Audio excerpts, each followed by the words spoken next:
Salut tout le monde, bienvenue à On Joue-tu, le podcast. Épisode 11, les médias des jeux.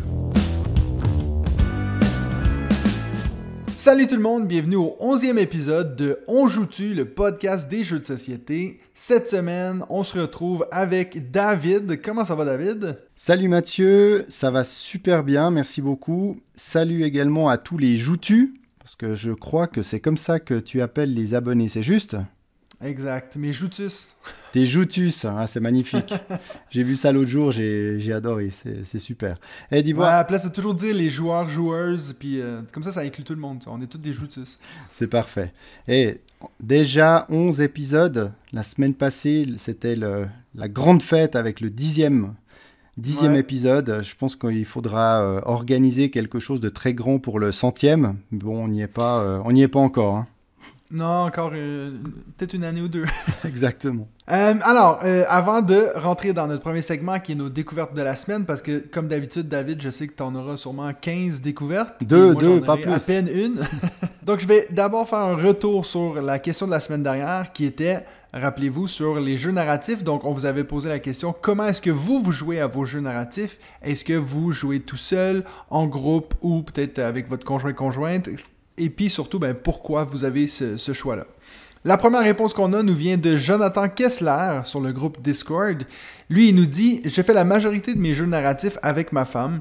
Il est très rare que l'on ait fait des jeux avec d'autres personnes, sauf la gamme Time Stories, comme évoqué dans le podcast, qui se prête mieux à 4 joueurs selon notre expérience. Ma femme n'ayant pas forcément cette passion de jeux de société, les jeux narratifs sont une catégorie qu'elle apprécie du fait qu'en général, on gagne ou perd ensemble et il n'y a pas de compétition pour une victoire individuelle. Ce type de jeu nous permet donc de partager un moment ludique ensemble.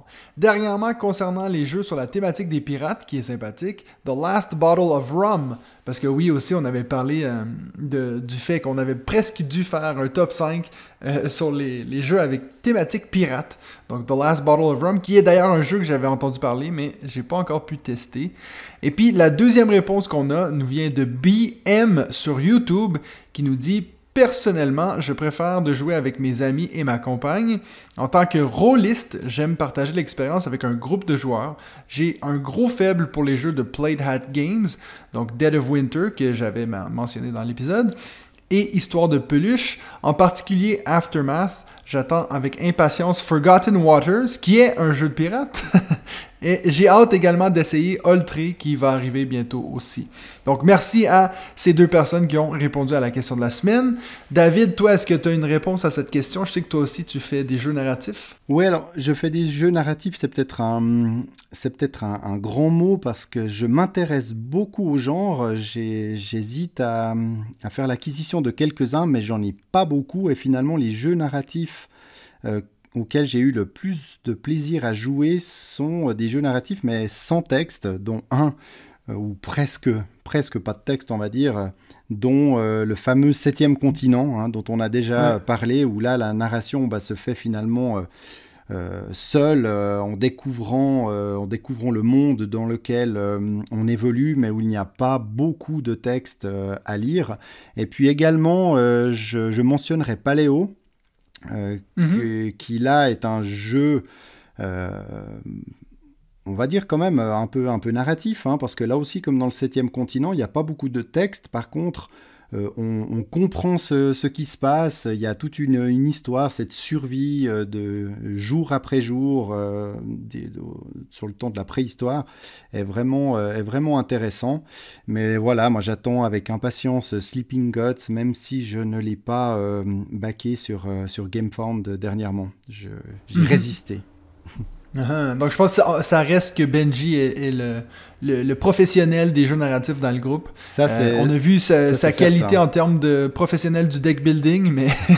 alors justement, si tu me permets, il faut que je te fasse un retour, parce que comme tu le sais, j'étais à Paris le week-end dernier et j'écoutais attentivement votre podcast, hein, et j'ai failli m'étouffer avec ma brosse à dents, sans déconner, quand je l'ai entendu dire, justement, mentionné en numéro 1 de son top des deck building, It's a Wonderful World. Donc ça a fait parler, ça a fait rigoler sur les réseaux, et même lui l'a pris en plaisanterie, donc c'était plutôt sympa. Mais après j'ai fait quelques recherches, et puis je suis tombé sur le top des deck building sur Board Game Geek, et là, un jeu m'a sauté aux yeux et a sans doute dû crever ceux de Benji, parce que son favori, dans son jeu favori, ou un de ses jeux favoris, il y a l'air d'avoir du deck building, et je veux parler de Tainted Grail. Non. Oui, et puis il l'a pas mentionné. Ben, il l'a pas mentionné, mais je pense qu'il l'a pas pensé, parce que c'est pas la mécanique principale, mais j'ai regardé même des vidéos, comme je n'y ai pas encore joué, et les combats fonctionnent sur un système de deck building, et je crois qu'il y a encore un autre système à l'intérieur qui utilise cette mécanique. Donc voilà, très clairement, alors Tainted Grail aurait pu passer crème en numéro 1 dans son top 5, bien mieux que It's a Wonderful World. Ah ben clairement. Et c'est vrai que pour ma part, c'est une mécanique que j'aime beaucoup. Hein. Comme je l'ai déjà mentionné dans un épisode précédent, je n'ai jamais joué à Dominion, qui d'ailleurs ne fait plus forcément l'unanimité chez les amateurs de deck building aujourd'hui. C'est vrai que maintenant il a quand même pas mal d'années, mais il est toujours très joué. Et puis il y a des jeux comme Mystic Vale et la Vallée des Marchands qui m'intéressent beaucoup, mais que je n'ai pas encore joué. Et pour ma part, alors je ne veux pas entrer dans le détail, mais c'est vrai que si je devais dire rapidement un top 3, alors je mets Clank en 1 à l'heure actuelle. Vous aviez mentionné Dune Imperium, et c'est vrai que la mécanique est quand même bien plus présente finalement et importante dans Clank. Dune Imperium, il y a aussi tout ce placement d'ouvriers qui a une très forte importance. J'aime beaucoup Shards of Infinity. C'est un super jeu, d'ailleurs j'y ai joué dans le TGV en rentrant dimanche passé. Et puis il y a aussi Horror Arkham, voilà, le jeu de cartes, qui a aussi cette mécanique de deck building et qui est très efficace et très intéressant à jouer.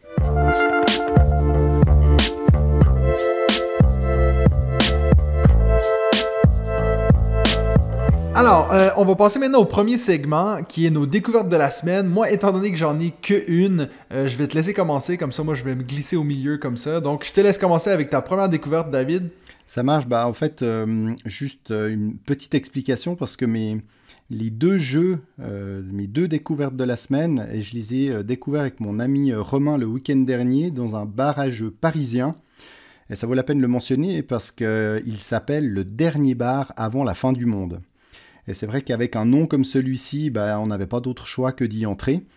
Et puis, ces deux jeux étaient particulièrement adaptés pour y jouer justement dans un bar en buvant des bières, même s'il fallait quand même pas mal réfléchir. Je vais voir si tu réussis à deviner, en tout cas, l'un de ces deux jeux, parce qu'ils sont tous les deux japonais, tous les deux abstraits, tous les deux jouables à deux uniquement, et tous les deux également édités par Ijihari. Mais c'est des jeux récents ou 2017 et 2020. Non, j'arrive pas, je pense. J'allais dire le Go, mais je pense pas que c'est pas 2017. Non, c'est pas ça. Alors, le premier, c'est Onitama. Tu vois ce que c'est? Mais ça, oui, je vois ce que c'est. Ouais. Alors, de l'auteur Shinpei Sato, et avec des mécaniques de déplacement de pions et d'affrontement. Alors c'est clair qu'en voyant le jeu, tu penses tout de suite au jeu d'échecs en version mini. Donc je sais que tu n'as pas accroché à Santorini, donc c'est vrai que tu auras peut-être tendance à fuir ce genre de jeu. Mais c'est vrai qu'on comprend vite que ça va être tout autre que les échecs, et beaucoup plus rapide et fun. Alors, rapidement, pour t'expliquer comment ça fonctionne, on a chacun 4 pions élèves et un pion maître que l'on dispose sur un très joli tapis en néoprène, donc fourni avec le jeu, et puis sur lequel se trouve un échiquier de 5 par 5. Et tous nos pions sont alignés sur la ligne la plus proche de chaque joueur, avec le maître au milieu de ses élèves. Et puis l'objectif est simplement de battre le maître adverse en se rendant sur sa case, donc finalement comme le roi aux échecs, ou de se rendre sur la case du maître de ton adversaire avec ton propre maître. Mais la grande différence avec les échecs, outre finalement la configuration plus petite de l'ensemble, ce sont les cartes qui t'indiquent les mouvements autorisés. Donc il y a 16 cartes, on en utilise seulement 5 par partie, donc voilà, ça montre une belle rejouabilité. Chaque joueur a 2 de ces cartes et la 5e est placée entre les 2 joueurs et remplacera chaque fois la carte que l'on va utiliser. C'est-à-dire qu'on aura continuellement 2 cartes pour faire des mouvements, mais ce sera jamais les mêmes cartes. On va se les échanger en fait entre nous. Et puis donc à chaque fois on a 2 possibilités. Et puis sur ces cartes, il y a plus ou moins 3-4 mouvements possibles. Par exemple, on peut avancer d'une ou 2 cases, horizontalement, verticalement ou en diagonale. Et puis donc à chaque tour, on bouge un de nos pions, soit l'élève, soit le maître. Donc il y a vraiment un côté très stratégique. Et puis tu peux préparer un peu tes coups à l'avance en anticipant les déplacements qui te seront proposés par la carte que tu vas recevoir après, parce que toutes les cartes sont visibles.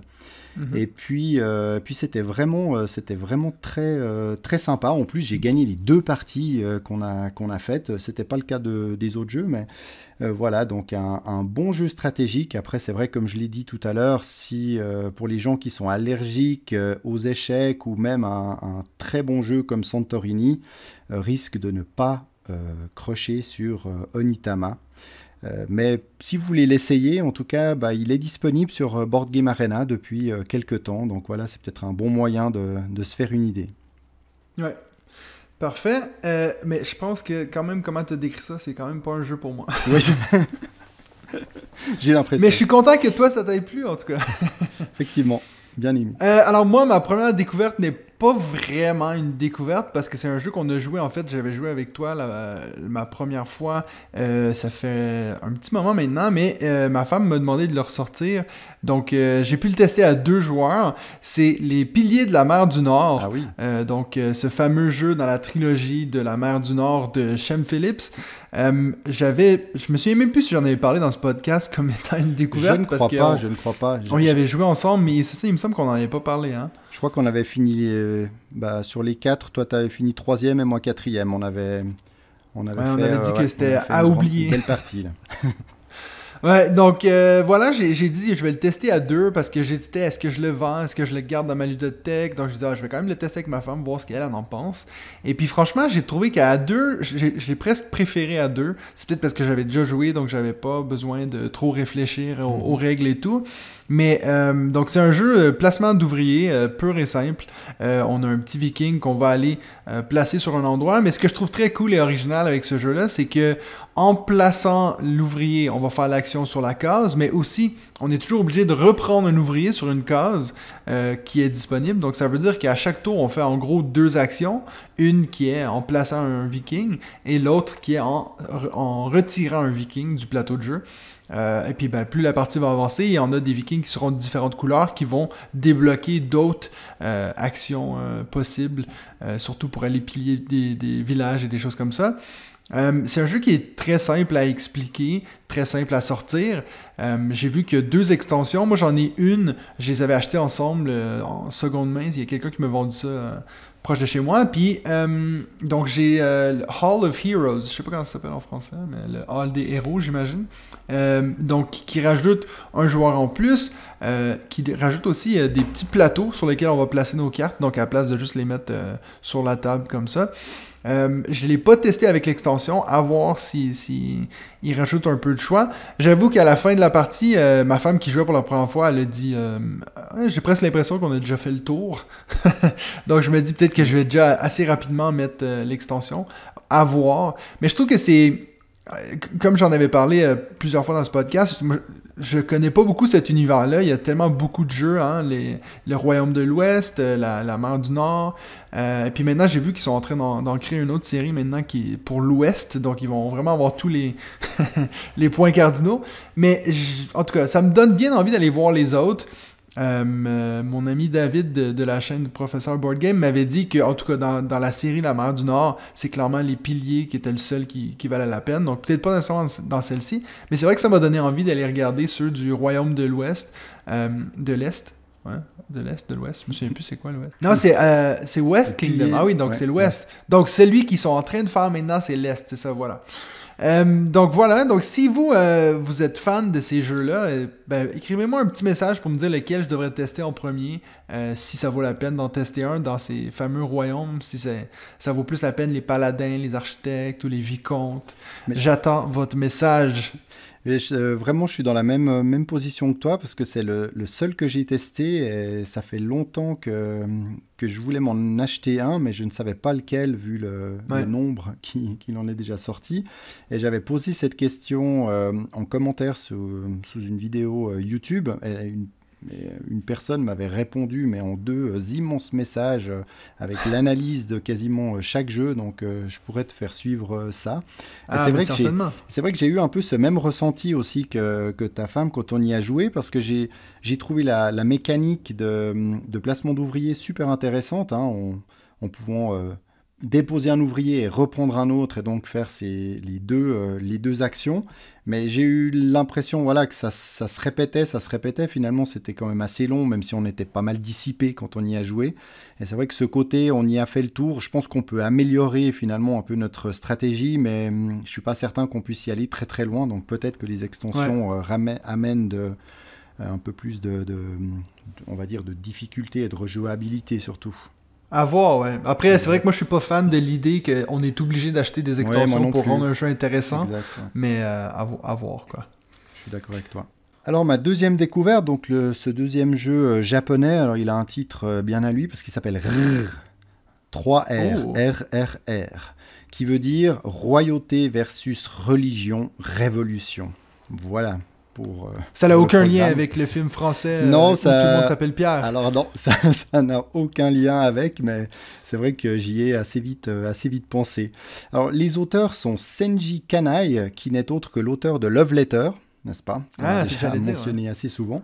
Et puis un autre, qui m'a l'air beaucoup moins connu, Hayato Kisaragi, mais c'est marrant parce que dans ses précédents jeux, il avait fait une édition board game de Uncharted. Donc vu qu'on a parlé dernièrement des adaptations de jeux vidéo en jeux de société, lui est un auteur d'une de ces adaptations.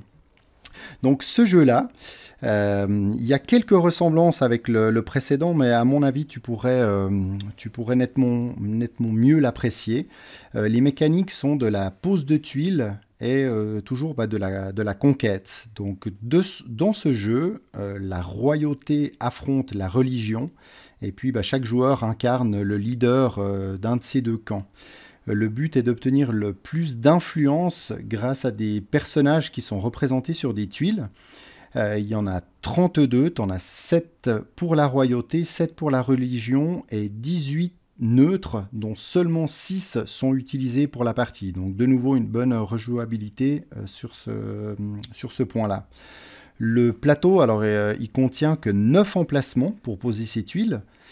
Et une fois que les 9 emplacements sont occupés, la partie est terminée et on compte combien de personnages sont orientés du côté de la royauté et combien le sont du côté de la religion. Et donc le principe est super simple, mais de nouveau le jeu est très stratégique car tu te doutes bien que chacun de ces personnages a un pouvoir spécifique bien à lui, comme par exemple de pouvoir tourner de 180 degrés une ou plusieurs tuiles adjacentes, ou simplement de t'empêcher d'en tourner une, de défausser une tuile, d'en recouvrir une autre, voire même de changer la condition de victoire. Donc en fait, c'est des parties qui se jouent en 20 minutes max, et puis forcément, tu passes immédiatement à la revanche, puis à la re-revanche, comme pour moi, parce que j'avais perdu les deux premières. Donc voilà, on connaissait pas le jeu, on l'a pris sur l'étagère qui était dans le bar, on l'a appris en 15 minutes avec le livret de règles, et puis on a vraiment eu bien du fun à faire ces 3 parties. C'est un super petit jeu. Au début tu te dis mon Dieu, mais qu'est-ce que ça va être, et puis de découvrir toutes ces pouvoirs de personnages. Voilà, c'est très bon jeu, une belle découverte. Maintenant, dans mes deux Donc, c'est découvertes, est-ce qu'il y a un de ces deux jeux qui va rejoindre ma ludothèque? J'en suis pas certain, parce que finalement, on retrouve un petit peu ce côté Santorini, hein, avec les plateaux échiquiers. Je le Surtout sors... avec les personnages qui ont des pouvoirs. Ouais, alors je le sors en plus très peu, donc c'est vrai que je suis pas certain que si je devais acquérir ces jeux, je les sors très souvent, mais si je devais en choisir qu'un seul, je crois que je choisirais voilà, plutôt que pour faire des revanches. Des revanches, exactement. C'est ça. T'as tout compris. Donc c'est ça, c'est tout. Moi j'ai pas, comme je l'ai dit, j'ai pas une deuxième découverte. Par contre, je voulais quand même glisser un mot sur le fait que j'ai procuré le gros Nemesis cette semaine. Oui. Donc ça va certainement apparaître dans une de mes découvertes dans les prochains podcasts, parce qu'il va falloir qu'on teste cette grosse boîte. Ça fait 1 mois, je pense, que je le vois sur un site de seconde main. Puis je me suis dit, j'espérais qu'il soit parti avant que je me décide, mais non, évidemment pas. Donc voilà, j'ai acheté cette grosse boîte de Nemesis de Awaken Realms, le studio préféré à Benji. Benji, là, il doit être aux anges de pouvoir le tester, et jaloux de savoir que c'est toi qui va l'avoir et non pas lui. Voilà. C'est ça. Peut-être qu'il te le rachètera. Il va certainement le racheter en double, juste pour être sûr. Ouais, mais avec un all-in, idéalement.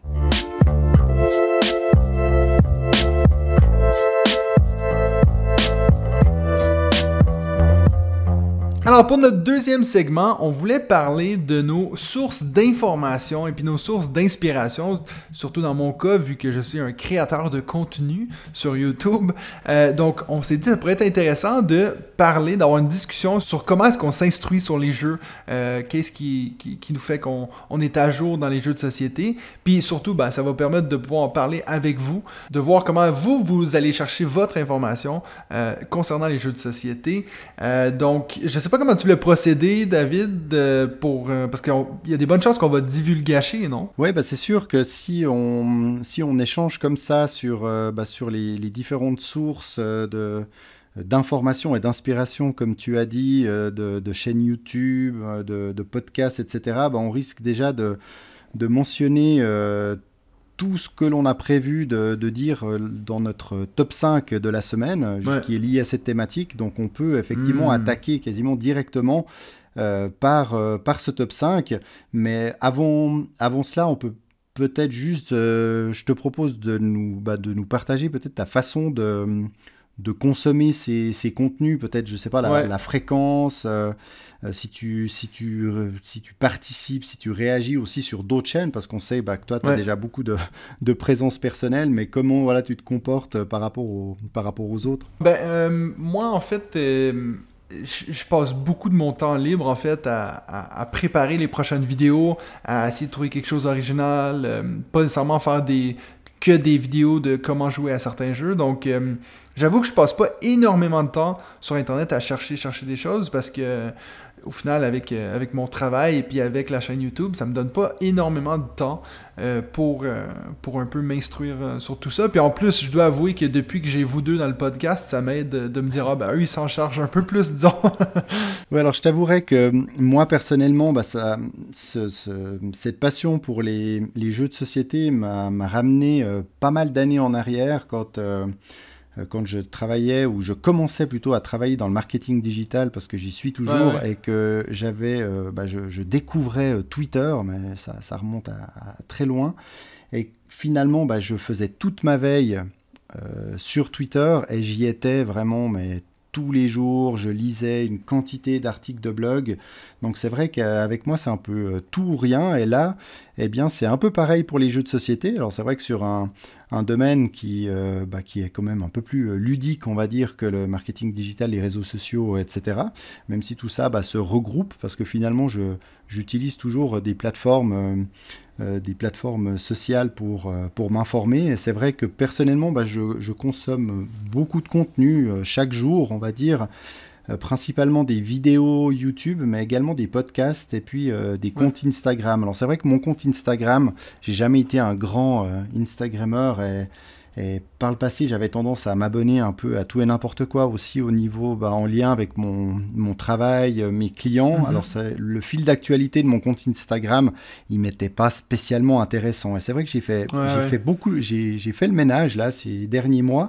Et puis avec tous les comptes liés aux jeux de société et à l'engagement en fait que je fais sur ce type de contenu, et bien maintenant mon fil Instagram est devenu très intéressant, et c'est vrai que ça m'aide pas mal dans le suivi de tout ce qui se passe, mais je dirais que où je consomme les contenus les plus intéressants pour moi, ça reste sur YouTube et en podcast.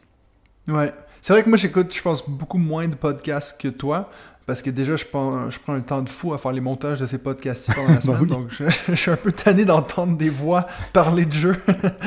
Pendant que tu montes, moi, j'en écoute d'autres. C'est très bien. Moi, Ouais, ça me va comme ça. bien, On peut rester comme ça. Ça me va bien. T'as pas envie de faire les montages à chaque semaine? Écoute, c'est toujours intéressant. Peut-être qu'un jour, tu me montreras. Je viendrai voir comment tu fais. Je crois qu'il y a aussi une assez grande différence dans notre consommation. C'est que moi, je consomme exclusivement des contenus francophones, alors que je crois savoir que toi, c'est tout l'inverse. Ouais, moi, c'est majoritairement en anglais, mais je fais presque tout en anglais, sauf ma chaîne YouTube, en fait, puis le podcast, parce que... Ça m'arrange, c'est ça. Je trouve intéressant de voir que c'est comme ça que... C'est un peu comme ça que je pratique mon français, puis que je l'utilise dans la vie courante, parce que si j'enseigne en anglais, je parle toujours avec ma femme en anglais, je parle avec ma famille en anglais, donc je fais un peu tout en anglais.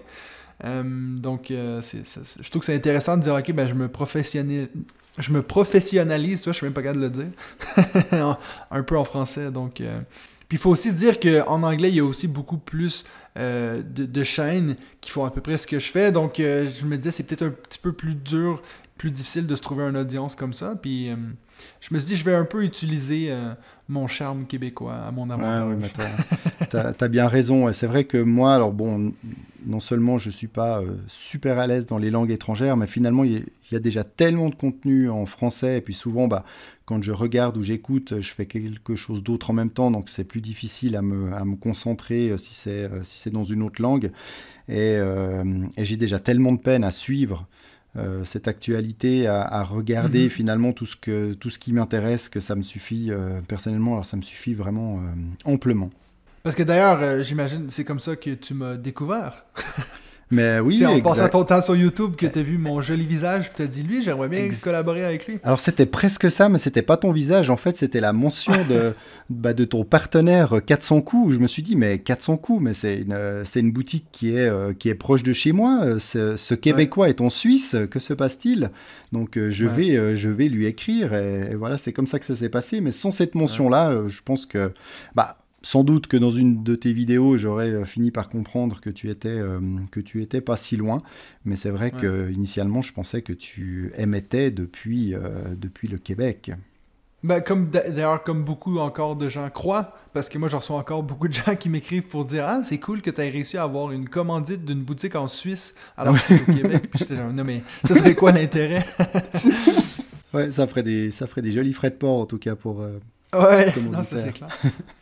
Regarde, moi je te propose d'abord, on va attaquer directement le top 5. On parle un peu de ces choses-là, puis après ça, on reviendra sur ce qui a été dit peut-être dans ce top 5. On peut faire comme ça. Parfait. Au diable les vieilles habitudes, on va faire le top 5 avant de parler de notre thème de la journée. Je vais commencer avec mon numéro 5. Donc, dans les différents endroits où je vais pour m'inspirer ou m'informer sur les jeux de société, en numéro 5, j'ai le seul podcast que j'ai mis sur cette liste que moi j'écoute en anglais, c'est le podcast de The Dice Tower, qui sont les premiers à avoir fait ça. Ils sont maintenant rendus à au-dessus de 300 épisodes, je crois, donc ça fait vraiment longtemps qu'ils font ça. Ils font une vidéo par semaine, un podcast par semaine, et puis eux, ils finissent toujours avec un top 10. Donc c'est sûr que je vais pas mentir, hein, c'est ça qui m'a un peu inspiré à faire des petits top 5. Puis eux, ils font vraiment des top 10 sur n'importe quoi. Ils ont fait pendant une année complète presque des top 10, exemple top 10 jeux qui commencent avec la lettre A, top 10 jeux qui commencent avec la lettre B. Donc ils sont vraiment, des fois ils sortent des jeux, mais Je peux vous dire, quand ils ont fait le top 10 jeux qui commencent avec Y, ça n'a pas été facile. Hein? Donc, ça, c'est The Dice Tower. Moi, je les écoute surtout. Les podcasts, c'est intéressant. Les top 10, c'est intéressant. Mais c'est surtout, moi, ce que j'adore, et puis j'aimerais bien trouver une façon d'un peu peut-être faire ça pour ce podcast-ci. Je trouve ça tellement cool. C'est qu'eux, ils font un segment qu'ils appellent les histoires d'horreur dans vos parties. Puis en gros, c'est des gens qui vont écrire à chaque semaine avec des histoires d'horreur. Mais tu sais, c'est quelque chose, exemple, j'ai reçu mon all-in et puis la boîte était trouée! Puis tu sais, le gars qui le lit vraiment comme si c'était une histoire d'horreur. Puis je trouve ça tellement drôle. Puis je me dis, il faudrait essayer de trouver des façons comme ça de faire... peut-être des petits segments comme ça. On va essayer d'y réfléchir. Mais sortir une originalité, un truc... qu'on n'a pas forcément entendu ailleurs, exact. C'est ça. Non, mais je dis pas, on va pas juste copier ce qu'ils font. Non, j'aime bien cette idée de... révolutionner. C'est ça. Alors voilà, donc ça c'était pour The Dice Tower. Je pense qu'il y en a plein. Si vous écoutez moyennement des chaînes en anglais, c'est sûr que vous connaissez Tom Vassell et puis le Dice Tower. C'est la première chaîne YouTube qu'il y avait sur les jeux de société. Je me souviens d'avoir regardé ça il y a peut-être 10 ans. Même ça doit faire plus longtemps que ça, mais bref. Donc ça, c'est The Dice Tower Podcast. Si ça vous intéresse, vous pouvez regarder. Ils sont sur toutes les chaînes de podcast. Et puis c'est, comme je disais, un podcast par semaine. Eh bien, pour ma part, donc mon numéro 5, alors on a parlé jusqu'à maintenant que de sources digitales. Et là, eh bien, finalement, c'est le seul qui est en papier. Et oui, je consomme encore du papier, et là je veux parler du magazine Plateau. Alors, on a déjà mentionné quelques fois dans ce podcast, mais par les temps qui courent, respect à eux, parce qu'ils existent quand même depuis novembre 2005, donc ils fêtent leurs 16 ans ce mois-ci, et ils ont sorti déjà 140 numéros, à un rythme actuel de 10 numéros par an. Et j'ai parcouru leur site pour aller voir un peu l'historique, et le tout premier numéro, donc sorti en novembre 2005, présentait sur sa première page le jeu Niagara, un jeu que je connais, mais je connais uniquement sur Board Game Arena, et je sais qu'il a un matériel très sympa. Donc si vous ne le connaissez pas, allez le tester sur Board Game. Et le nouveau numéro a Glory. Donc là, bien sûr, un tout nouveau jeu qui fait sa couverture. Donc dans ce magazine, on retrouve une quinzaine de passionnés, donc qui font vivre ce magazine. Et puis on y retrouve tout ce qu'on s'attend à retrouver dans ce type de magazine. Donc l'actualité ludique, des articles de fond, des interviews d'acteurs de jeu, des tests, des couvertures d'événements, et même 1 ou 2 goodies par numéro. Donc c'est vrai que moi je suis en train d'accumuler les goodies de jeu dans un tiroir au sous-sol, et forcément quand on n'a pas les jeux, c'est pas très utile, mais c'est quand même là que j'ai pu découvrir le goodies de Cartaventura, qui finalement est une petite aventure à jouer avant d'acheter le premier jeu, donc c'est plutôt sympa. Et puis il y a de temps en temps des cartes supplémentaires de jeux que je possède, donc voilà, toujours sympathique à recevoir. Donc si vous ne le connaissez pas, ou si vous n'êtes pas abonné, moi je peux vous encourager en tout cas à vous rendre sur leur site plateaumagazine.com. Voilà, ça fait plaisir de voir qu'il y a encore des médias papier, et même dans le domaine du jeu de société. Ouais. Parfait. Et moi, mon numéro 4, c'est une chaîne YouTube québécoise que je suis sûr que vous connaissez, qui s'appelle Es-tu Game? C'est une chaîne qui... En fait, ce que j'aime surtout de cette chaîne-là, c'est le côté un peu sketch, un peu humour. C'est franchement... Bon. Je suis tombé sur une... Ouais, je suis tombé sur une de leurs vidéos l'année dernière, ça fait maintenant 1 an, qui s'appelle Le Monde du jeu. Et puis c'est une vidéo qu'il avait fait, c'est une genre de comédie musicale sur le Festival de Cannes de 2020. Ça reste une de mes vidéos préférées sur YouTube. Je l'adore, cette vidéo-là. C'est vraiment... c'est comme 2 gars qui sont en train de parler de l'odeur de la boîte neuve et tout, mais en format comédie musicale. C'est hilarant. Je la regarde au moins une fois par mois parce que quand je suis en manque d'inspiration, des choses comme ça, où je me dis c'est difficile de faire des vidéos un peu humoristiques, je regarde comment eux, ils font ça avec une telle facilité. Donc, c'est une chaîne que j'aime beaucoup regarder, surtout pour cet élément-là, le côté très humoristique. Donc, Es-tu game, chaîne québécoise que j'aime beaucoup, en 4e position. Ouais, eux, ils sont vraiment très très forts parce qu'il y a ce côté théâtral, humour, c'est vrai, c'est des vrais acteurs, quoi. Oui, c'est génial, ils mettent tout en scène. D'ailleurs, ils avaient présenté le l'As d'or, la version Covid 2021. Donc voilà, c'était un bon moment qui nous ont permis de passer, même si tout était à distance. Ouais. Une très belle chaîne qui ne fera pas mon top 5, mais que j'avais dans les viennent ensuite. C'est vrai que je les consomme moins que d'autres, peut-être par la thématique de leurs vidéos, mais c'est vraiment top. Pour moi, mon numéro 4, alors c'est un podcast. C'est un podcast qui s'appelle Playback. Je ne sais pas si tu connais. Je connais pas. Tu connais pas. Et là, c'est un super concept. Donc, c'est un podcast qui est animé par Mathias, Rexou et Fred. Et chaque mois, ils choisissent une année et ils parlent de toute l'actualité ludique de cette année-là. Donc, leur dernier épisode est 2002. Et puis je trouve ça génial. Alors bon, déjà ils ont une culture dans le monde ludique qui est impressionnante. Hein. Ils sont là-dedans depuis très longtemps. Il y en a qui ont travaillé aussi bien chez l'éditeur qu'en magasin. Donc voilà, c'est des super sources d'informations. Et c'est vrai qu'on redécouvre des fois des anciens jeux. Il y a des auteurs qui viennent aussi parler de leur année, par exemple 2002, là, en l'occurrence, dans le dernier, c'est Bruno Catala qui est invité parce que c'est un peu son année de ses débuts. Donc c'est vraiment intéressant parce que voilà, on découvre plein de choses aussi sur Bruno Catala quand il n'était pas encore connu comme aujourd'hui. Et il parle aussi, il parle de quel jeu a reçu l'As d'or, le Spiel, etc. L'actualité des boîtes d'édition. Donc vraiment un super podcast avec une thématique bien spécifique et ça change vraiment de tout ce qu'on peut trouver ailleurs. Donc voilà, bravo Playback. Alors par contre, il n'y a qu'une fois par mois, mais finalement c'est peut-être pas plus mal. Des fois on en veut plus, mais il y a déjà tellement. Donc je pense que c'est un bon choix de leur part. Il y a beaucoup de recherche. Exactement aussi. Ouais, il me semble qu'il y a beaucoup de travail derrière. Donc... Tout à fait. En numéro 3, moi c'est très simple. Ce que j'ai mis, c'est surtout au niveau de l'information, pas nécessairement l'inspiration, mais certainement au niveau de l'information. Moi je suis assez souvent sur les groupes. Les différents groupes Facebook qu'il y a, donc la communauté des ludistes francophones, ludistes francophones libres et surtout jeux de société québécois. Alors c'est les 3 groupes que je suis en majorité, donc voilà. Je poste aussi souvent des vidéos, des choses là-dessus.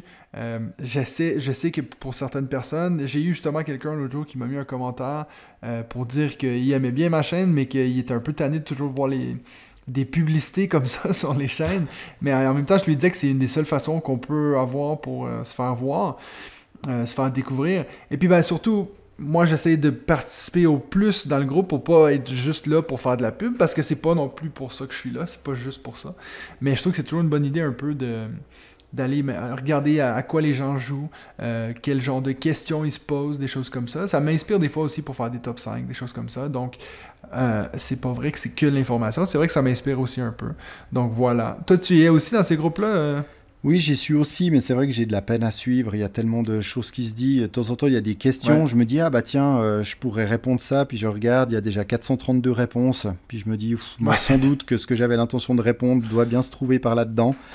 Donc voilà, j'ai tendance à ne pas forcément écrire, mais oui, c'est intéressant. Après, des râleurs dans ces groupes, il y en aura toujours. Hein. Il y a des gens qui viennent poser des questions, ils sont un peu débutants dans le milieu, et puis certains les taclent au niveau du genou parce qu'ils se disent mais c'est bon, on a déjà répondu à cette question 200 fois. Ouais, ça on voit souvent. Donc voilà, c'est pas tout simple, mais c'est vrai que c'est super riche, et puis pour définir des sujets ou des futures thématiques à traiter sur la chaîne YouTube ou sur ta chaîne YouTube ou dans le podcast, c'est vrai que c'est très intéressant. Ben, c'est vrai aussi que c'est. On en parlait la semaine passée avec Benji, mais c'est vrai que maintenant, avec le groupe Discord qu'on a commencé, donc pour tous les gens qui nous supportent sur Patreon, on dirait qu'on retrouve ce côté-là qu'il y avait là-dessus, qui était bien. Puis comme tu disais juste avant, tu aurais envie de répondre, puis il y a déjà 430 réponses. Ben là, maintenant, on sait que c'est un plus petit groupe, donc on arrive mieux à vraiment avoir des conversations de groupe comme ça. Donc c'est vrai que c'est bien ça. Un petit groupe, mais très actif, c'est chouette. Ouais, c'est cool. Donc toi, ton numéro 3? Alors, mon numéro 3, là, c'est vraiment le plus, on va dire, le plus populaire, grand public au niveau de la francophonie, bah, c'est le passe-temps.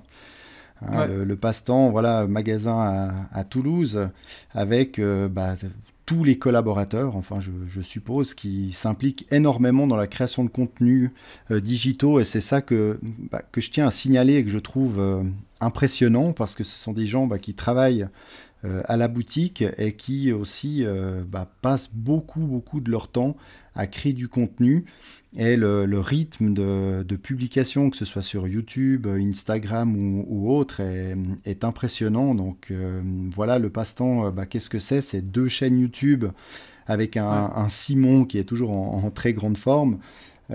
Simon a repris justement le passe-temps, donc c'est lui qui est le gérant de la boutique.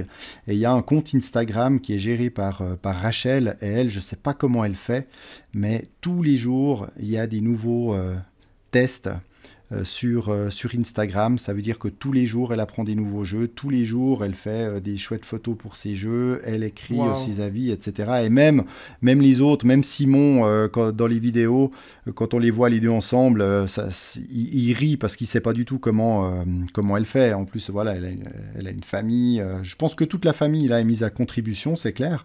Mais voilà, ça c'est vraiment aussi un partage d'une passion, et c'est là que tu te rends compte que c'est pas uniquement des gens qui font ça parce qu'ils sont obligés de le faire par l'employeur et puis qu'ils sont payés pour. Non, non, je pense qu'ils consacrent tout leur temps libre aussi à ça, mais parce qu'ils aiment ça, c'est leur passion. Et puis finalement, le passe-temps, la boutique est aussi bien contente, hein, parce que bien entendu, eux, ils veulent au final vendre des jeux, mais voilà, ça va plus loin que ça, et c'est pas des contenus purement commerciaux, c'est vraiment aussi des avis, et puis toujours donnés dans la bonne humeur. Donc ils ont encore du Twitch, du Discord, du TikTok, du Facebook, du Twitter, donc bref, ils sont un peu partout. Donc chapeau à eux pour faire tout ça, et puis voilà, je trouve que c'est toujours assez sympathique, parce que plutôt drôle également dans la présentation. Ouais. Alors moi, en deuxième position, mes deux premiers, je vais pas vous mentir, c'est en anglais. Donc c'est des chaînes anglophones que je suis. Puis ça, c'est vraiment au niveau de l'inspiration. Ouais, peut-être la première, j'apprends aussi beaucoup de choses. Mais bref, en numéro 2, c'est une chaîne qui s'appelle, c'est le nom de la fille en fait, ça s'appelle Paula Denning. Et puis elle, en fait, c'est un peu la même chose que Etu Game, dans le sens que c'est vraiment comment est-ce qu'on peut faire des sketchs humoristiques dans le monde du jeu de société, mais c'est fait en anglais. Et puis bon, elle, c'est vraiment une actrice professionnelle. Elle a joué dans des séries. Ouais, pas hyper connue, c'est normal si vous la reconnaissez pas. Mais elle a joué dans des séries, donc c'est vraiment quelqu'un qui a un charme incroyable. Et puis ses vidéos me font toujours ils me font toujours rire. Et puis en plus de ça, c'est des vidéos qui sont pas très longues. La majorité, ils sont en dessous de 5 minutes. Et puis il y a toujours une thématique assez précise. Puis c'est des choses qui me donnent tellement d'idées. Puis des fois, j'ai une idée géniale pour faire quelque chose, puis je vois qu'elle l'a déjà fait ou quelque chose comme ça, puis je me dis, ah non, là, je veux pas, surtout pas que les gens pensent que je la copie. Mais non, je trouve ça très très drôle. Et puis, elle s'est justement joint à une équipe maintenant. Ils sont plusieurs YouTubers de jeux de société en anglais qui se sont joints à la même chaîne, qui va se retrouver en première position dans mon top 5. Donc, je vais en parler dans 2 secondes. Très bien, écoute, moi pour mon numéro 2, donc là on est toujours sur YouTube. C'est une chaîne YouTube qui existe depuis 4 ans maintenant, et c'est la chaîne Un Monde de Jeux. Alors également très connue chez les francophones amateurs de jeux de société, hein. Là je vous ai pas découvert des nouvelles petites perles, hein. Je vais dans on va dire les acteurs principaux au Ouais. niveau médias francophones.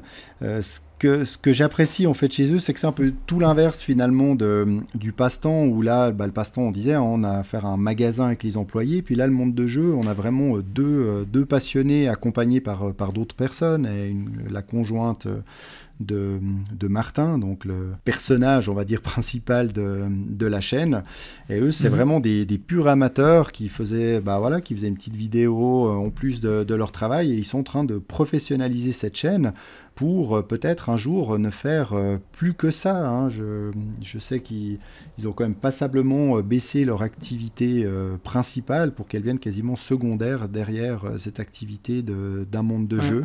Et ce qui est assez sympa aussi chez eux, c'est de voir qu'ils ont repris un chalet qui est à côté de chez eux. D'ailleurs, ils sont pas très loin de la Suisse, hein, pour info. Ouais, je sais. Ouais. Ils ont repris un chalet qu'ils louaient avant, qui faisait chambre d'hôte, si je me rappelle bien, et puis ils l'ont transformé en chalet d'accueil pour toute une série d'invités. Donc ils ont leur studio d'enregistrement, ils ont fait un salon dans lequel ils tournent aussi des vidéos. Et c'est vrai qu'on voit des auteurs, des éditeurs qui se succèdent à un rythme assez impressionnant.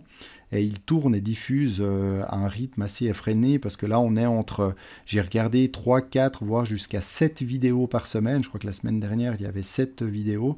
Il y a pas mal de montage. Donc voilà, là aussi chapeau à eux, parce que ça demande beaucoup de travail. Alors après, j'avoue, hein, je regarde pas tous les contenus, parce que finalement ça devrait être mon job, hein, de regarder tout ça. Si je regardais toutes les vidéos, faudrait qu'on me paye pour ça. Mais voilà, il y a des contenus sympas, il y a des vidéos news où là on fait assez vite le tour de l'actu. Et puis j'aime bien leur gazette aussi du financement participatif, avec deux autres intervenants, où ils nous montrent un peu tout ce qu'ils ont reçu. Et dans l'équipe, là, il y en a un qui a tendance à faire beaucoup de all-in, hein, beaucoup plus que Benji d'ailleurs. Il y en a un qui le surpasse. C'est possible? Alors là, c'est tout à fait possible. D'ailleurs, dans le suivant, il y en a un qui le surpasse de très très loin, mais je ne veux pas divulgacher mon numéro 1. Donc je te passe la parole pour nous annoncer ton numéro 1. Alors, mon numéro 1, c'est la chaîne Watch It Played. Donc, c'est vraiment la chaîne qui m'a inspiré et a commencé la mienne, c'est-à-dire le fait d'expliquer des jeux à des gens. Donc, c'est le fameux Rodney Smith, qui est un gars qui est maintenant tellement connu dans le monde des jeux. C'est même rendu, j'ai vu qu'il y avait une carte promotionnelle, un petit goodies si on veut, dans Dead of Winter, où tu peux avoir une carte avec son personnage. Et puis, donc ça veut dire qu'il fait maintenant partie d'un jeu. Donc c'est lui qui a, je pense, une des plus grosses chaînes en ce moment sur YouTube. Il est au-dessus de 200 000 abonnés. Bon, c'est pas plus que Shut Up and Sit Down, qui sont à 2 millions, je crois. Mais bref, Watch It Played, c'est vraiment une chaîne géniale. Moi, le 3/4 du temps, c'est comme ça que j'apprends mes jeux. C'est en regardant Rodney. Il y a une façon tellement claire et précise pour expliquer les jeux que j'ai pas du tout besoin de regarder dans le livre des règles. Il le fait toujours dans la bonne humeur. C'est son petit côté canadien qui est toujours souriant et puis toujours prêt à rire. Et puis maintenant, de plus en plus, justement, il commence à amener des collaborateurs comme justement Paula Denning, comme j'en ai parlé, celle qui est en position 2. Donc, eux, ils font des top 10 maintenant à chaque mois. Un peu les jeux qui commencent à apparaître dans leur champ de vision, un peu donc sur leur radar, comme eux ils appellent ça.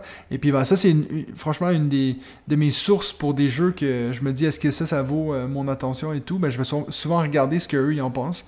Quand j'ai commencé cette chaîne-là, dans mes tout débuts, je cherchais un peu à écrire à des gens qui étaient un peu mes idoles dans ce métier-là. Et puis lui, j'avais écrit à Rodney Smith alors que j'avais genre 200 abonnés. Il aurait clairement pu ignorer mon message. Puis il avait dit qu'il était allé regarder une de mes vidéos. Puis il disait que, bon, il comprenait pas le français, mais qu'il voyait que j'avais une façon de transmettre mon savoir qui était très charismatique, comme lui il disait. Donc bref, hyper généreux de son temps. On en a parlé avec David de la chaîne Professeur Board Game, parce que lui, il a pu le rencontrer et puis il partageait mon sentiment que c'est vraiment quelqu'un d'incroyable. Donc voilà, la chaîne Watch It Played, si vous êtes capable de comprendre l'anglais, je vous suggère fortement d'aller regarder ses vidéos quand il explique des jeux, sauf bien sûr si moi je l'explique aussi, parce que vous êtes mieux de regarder la mienne.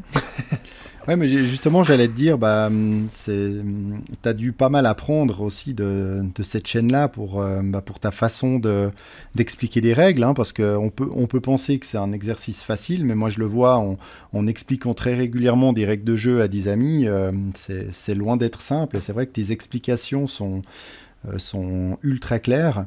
Et puis, dans ce type de chaîne, au niveau de la francophonie, on retrouve, tu en as parlé plusieurs fois, mais Professeur Board Game, qui lui aussi fait des explications de règles, et bien sûr la chaîne videorègles.net. Et c'est vrai que vous avez des façons d'expliquer les règles qui sont très précises. Et même si moi, je ne peux pas ne pas me plonger dans un livret de règles, il faut que j'ai vu la moindre virgule dans le livret pour être sûr de savoir y jouer, mais ça m'aide vraiment grandement dans mon apprentissage des jeux. Donc voilà, merci à vous. Ah ben ça me fait plaisir de me faire remercier sur mon propre Tu vois. podcast. C'est bien pour ça que tu le fais pas tout seul d'ailleurs. C'est pour entendre ce genre de choses. Ben, si moi je me remerciais moi-même, ça serait quand même étrange. J'ai reçu cette semaine 3 remerciements.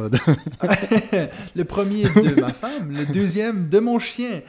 Donc ton numéro 1 à toi. Alors mon numéro... Est-ce que c'est... Je pense que je sais. Est-ce que je peux deviner? Vas-y. Est-ce que c'est un podcast? Oui, bien sûr. Alors c'est Martin et Martin. Exactement, Martin et Martin, voilà. Du podcast de l'autre côté du plateau.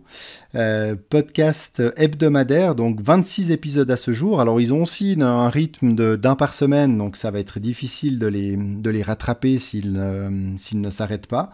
Mais moi j'aime vraiment ces deux personnages, hein, donc deux Québécois, le premier Martin, enfin le premier ou le deuxième, on les prend dans l'ordre qu'on veut, mais c'est Martin Montreuil qui a également la chaîne YouTube La Société des Jeux, et puis qui est, entre autres, parce que je sais qu'il a une entreprise de construction dans l'immobilier, mais à côté de ça, il est directeur des pubs ludiques Randolph au Québec, donc voilà, une activité très soutenue, un chapeau à lui, je sais pas comment il fait.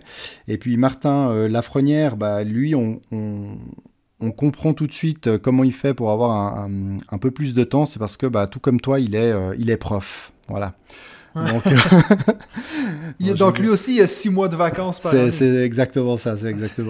Donc lui, c'est vraiment un prof passionné, et c'est lui l'acheteur fou, parce que il a sans arrêt, il essaye de se soigner, hein, il essaye de prendre moins de all-in, mais c'est difficile. Mais quand même, il s'améliore. Mais c'est vrai qu'il a une collection, pas une collection, pardon, ils appellent plus ça leur collection, mais leur ludothèque vraiment, vraiment impressionnante. Et lui aussi, il a une chaîne YouTube, donc c'est la zone jeux de société, avec un rythme de presque une vidéo par jour, par période. C'est tout bonnement impressionnant. Donc voilà, je trouve qu'ils forment une paire parfaitement succulente, j'ai envie de dire. J'utilise assez rarement ce terme, mais voilà, il faut le dire.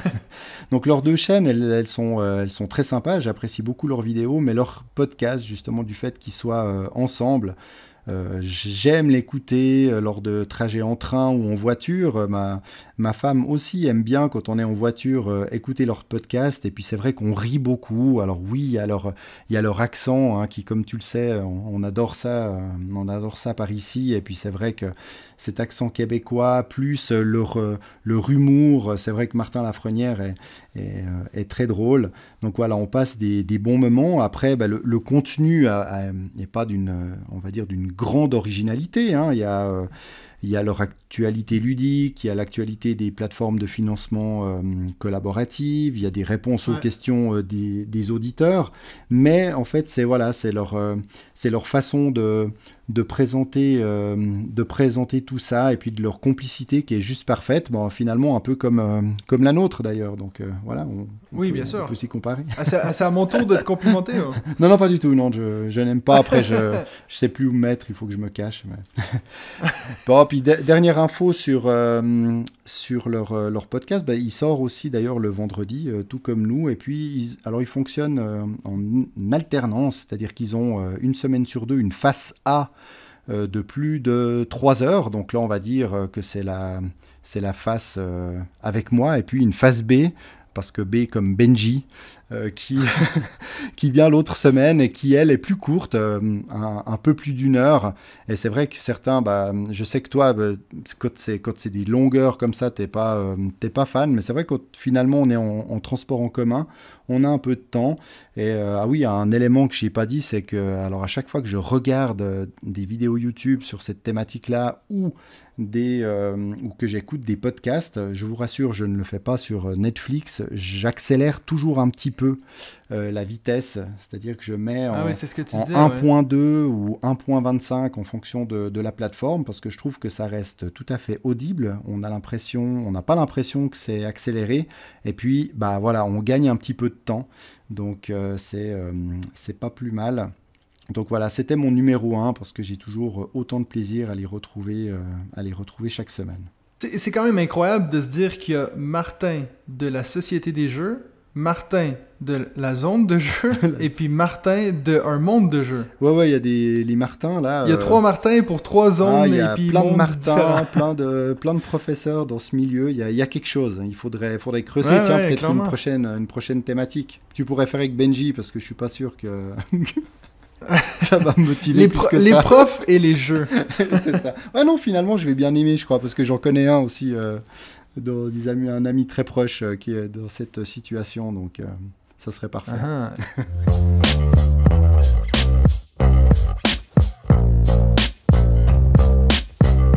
Donc là, on va prendre le temps un peu de revenir sur les choses qu'on a parlé dans le top 5, puis un peu parler de nos inspirations et de comment on s'informe. Et puis, je voulais juste revenir sur quelque chose que tu as dit qui m'a un peu marqué.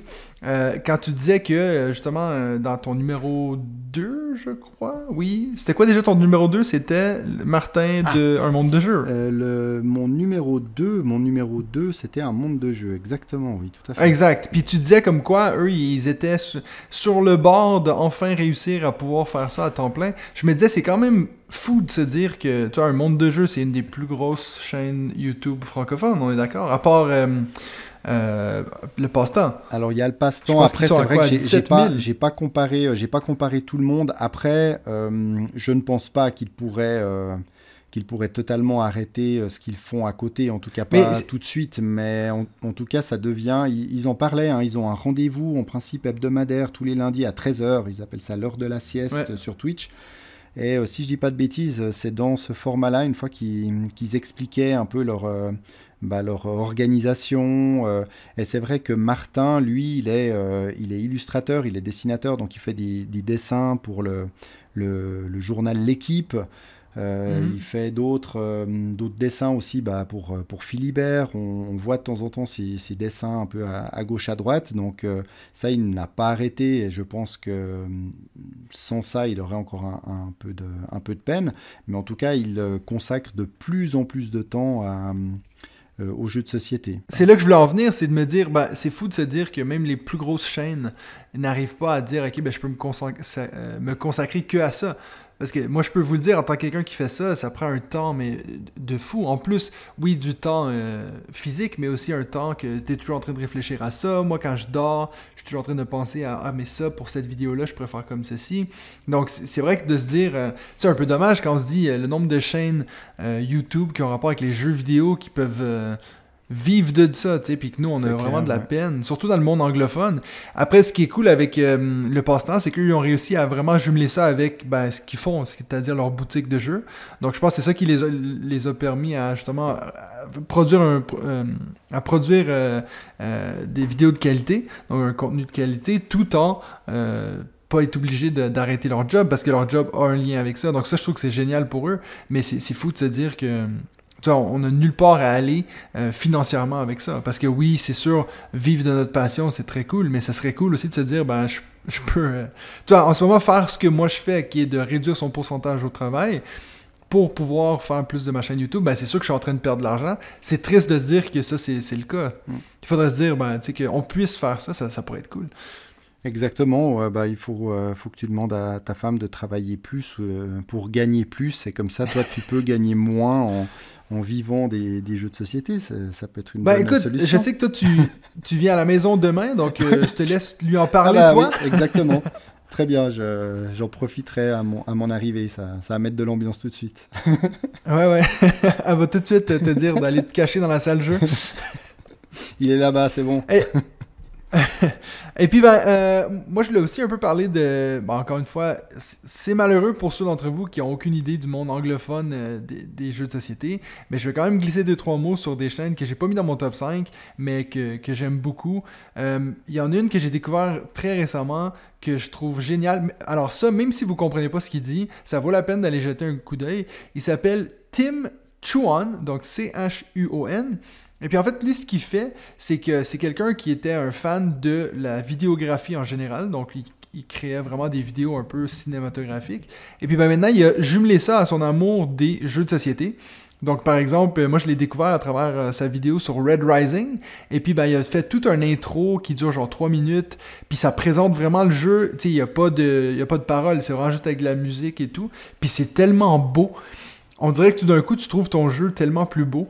Donc, si ça vous intéresse, allez voir sa chaîne. C'est encore tout petit, hein? Il y a juste 6000 abonnés, ce qui, pour le monde anglophone, est pas beaucoup. Donc, allez jeter un coup d'œil à ça. Franchement, je trouve ça vraiment cool. Après, il fait aussi des reviews et puis des choses comme ça. Mais si vous voulez juste aller voir à quel point il peut rendre un jeu attrayant, juste pour ça, ça vaut la peine. Donc en fait, tu diffuses sa vidéo, son morceau pendant que tu joues pour avoir une musique d'ambiance. C'est un peu ça le principe ou... Non, c'est vraiment... c'est comme si il te présentait le jeu. Tu sais, moi, je fais un peu ça dans mes vidéos, mais vraiment pas au même niveau que lui. Tu sais, moi, j'ai même acheté un petit robot maintenant qui fait le tour du jeu et tout. Ok, Ben, lui, il y a d'accord, vraiment ok. un setup, il y a Ah de ouais. la fumée, Ah oui, il y a les d'accord, je connais pas lumières du qui tout, alors allument, des j'irai choses voir. comme ça. Ouais, mais je t'enverrai celle sur Red Rising parce que franchement, ça m'a tout de suite fait accrocher. J'ai regardé un peu tout ce qu'il fait. C'est vraiment quelqu'un qui pourrait être réalisateur de films, si tu veux, mais il a décidé de se tourner un peu sur son amour des jeux de société. Ok, très bien. Et puis les deuxièmes que je voulais parler, c'était The Brothers Murph. Ça, c'est encore une fois une chaîne YouTube qui a eu la gentillesse de me contacter. C'est eux qui m'ont conseillé d'acheter ce robot justement que j'utilise maintenant qui tourne autour des jeux. Donc ça, c'est deux frères qui ont une chaîne qui parle de jeux de société. Très simple, un peu comme beaucoup d'autres chaînes, mais ils font des vidéos des fois qui sortent un peu du commun. Ils en ont fait une justement que j'ai été fasciné par, et puis c'est que eux ils ont une ludothèque énorme de genre 300 jeux, et puis se sont donné un défi. Ils ont pris une semaine de vacances au boulot, puis ils ont dit on va jouer à tous nos jeux dans une semaine.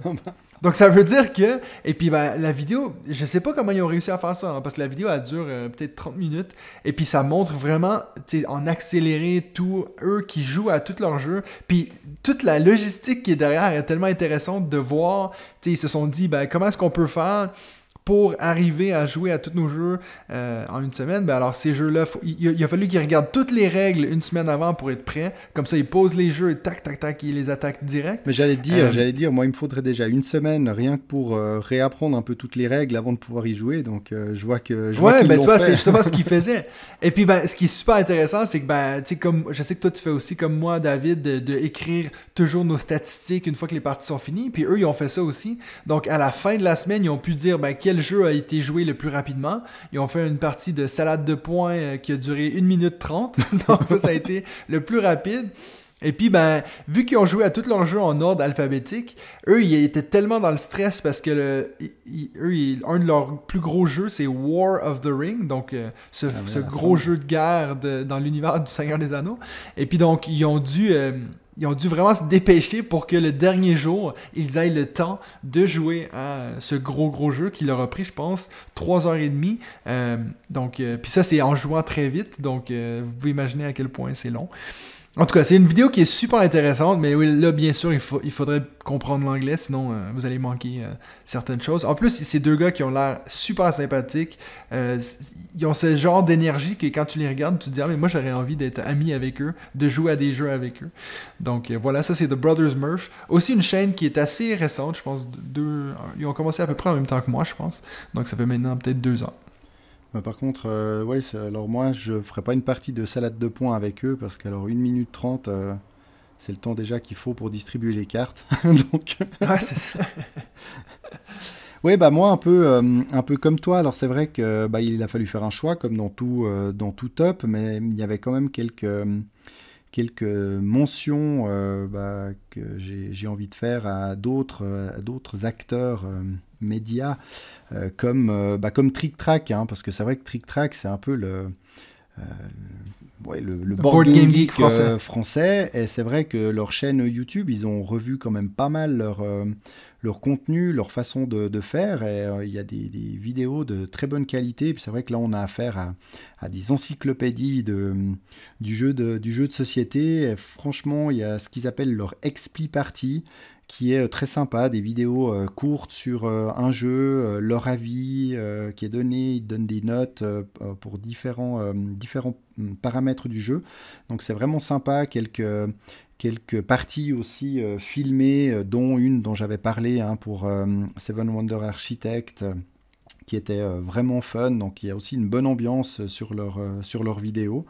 Donc voilà, ça c'était pour Trick Track. Ludovox avec leur Ludo Chrono, c'est vrai que ça donne une idée. Alors on n'apprend pas à jouer, mais ça donne une idée en 5 minutes de jeu. Et je sais que je regarde un peu moins maintenant, je l'avoue. Mais ça reste un format qui est très répandu, sympa, avec aussi des connaisseurs du domaine bien poussés. Et puis... j'en ai encore deux. C'est très connu aussi, de nouveau au Québec, hein, c'est l'école du jeu.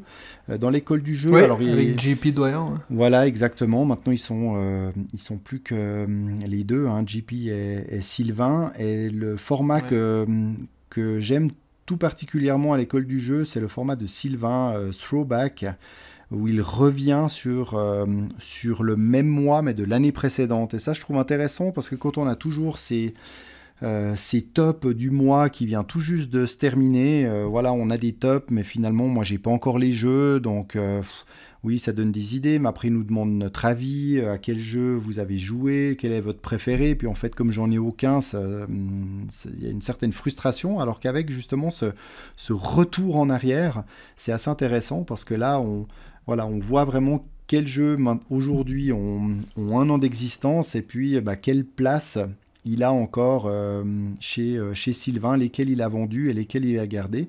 Et ça, je trouve assez intéressant, et je pense que moi, à titre personnel, je vais commencer à regarder pour moi un peu quels jeux j'ai acheté il y a tant de temps, est-ce que j'y ai joué, est-ce que j'y jouerai encore. Ça me permettra aussi peut-être de faire un peu un tri dans toute ma ludothèque. Et puis en tout dernier, une chaîne assez jeune, tenue par un jeune papa, ça s'appelle Il était un jeu. J'aime bien le personnage, également une bonne humeur communicative, on sent son plaisir de partager sa passion.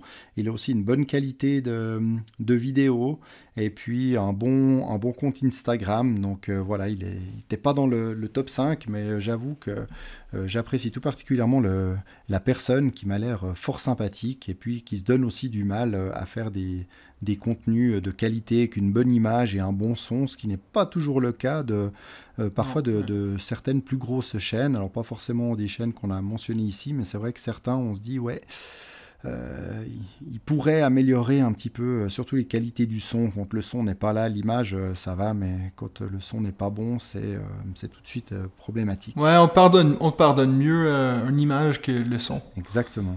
Moi, j'avais aussi 2 petites chaînes francophones que je voulais mentionner avant la fin. Professeur Board Game, of course, qui est maintenant devenu un bon ami à moi. C'est vrai que je suis pas toujours à regarder ses vidéos, parce qu'en général, mes vidéos de How to Play, je les regarde en anglais. Mais justement, j'en ai regardé une juste avant sur Seven Wonders Architect. Je suis encore épaté à quel point il est capable d'être concis et puis clair dans ses vidéos. Mais j'imagine, j'en ai parlé justement, puis il m'a dit, c'est ça qui arrive quand t'es rendu à 330 vidéos. Oui, donc, c'est ça. je pense que... Faut les regarder sa première pour se faire une idée. Ouais, c'est ça. Ou regarder la mienne quand je serai rendu à 330, comme ça on va pouvoir comparer. C'est ça, exactement.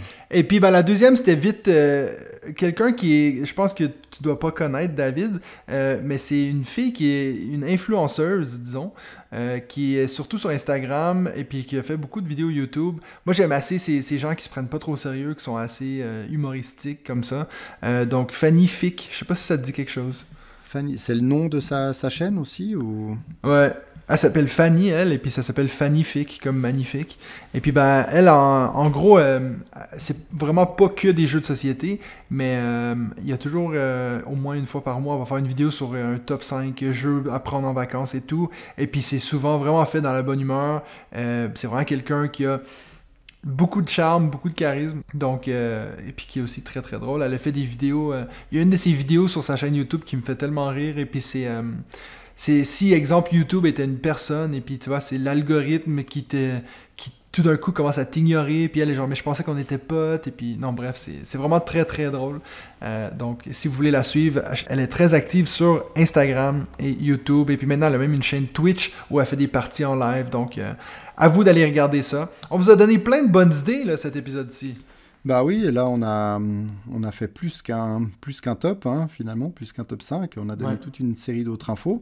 Maintenant, il faut quand même mentionner, parce que moi je suis impliqué directement dans le podcast, mais pas du tout dans ta chaîne YouTube. Donc ça vaut peut-être aussi la peine de parler un petit peu de cette chaîne. Non, moi ce que j'apprécie dans ce que tu fais, c'est aussi cette couche d'humour que tu ajoutes dans tes vidéos, parce que je trouve que ça fait toute la différence. Et finalement, ceux qui arrivent à ajouter ce côté humour, hein, on parlait des Tu-Games tout à l'heure, même si au final, on n'a peut-être pas l'intérêt pour le jeu, cette façon de présenter, on le regarde comme un sketch d'humoriste qui pourrait traiter de n'importe quel domaine, et ça c'est vraiment chouette. Et quand en plus ça parle d'un domaine qui te passionne, je trouve que ça rajoute tout de suite un niveau qualitatif. Et toi t'apportes aussi une intention pour la qualité des contenus. Et ça, ça fait aussi la différence. Parce que moi, je me rends bien compte, hein, pour préparer finalement ce podcast, j'essaye de m'investir pas mal. J'y passe entre 3 et 4 heures, je pense, à préparer chaque épisode. Ensuite, on passe 1h30 plus ou moins pour l'enregistrer. Mais moi, après, ça s'arrête là. Alors que toi, forcément, après, tu as le montage, tu as la diffusion du podcast. T'as ta chaîne YouTube. Donc, je comprends que tu aies diminué ton temps de travail, ton temps d'enseignement pour pouvoir le faire correctement, parce que comme tu m'avais dit quand on s'était rencontrés, tu avais cette frustration de ne pas pouvoir faire ce que tu voulais, comme tu voulais, avoir assez de temps pour amener, je pense, ce niveau de qualité supérieure. Donc voilà, c'est tout à ton honneur de faire merci beaucoup, faire David. Ça, voilà.